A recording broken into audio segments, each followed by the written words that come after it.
எனக்கு ஒரு ஆபத்துன்னா அப்பா உள்ளம் தாங்காது.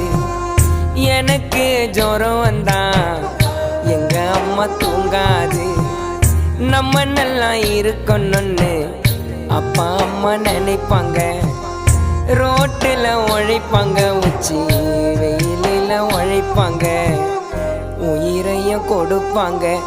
அம்மா அப்பா அம்மா அப்பா அம்மா.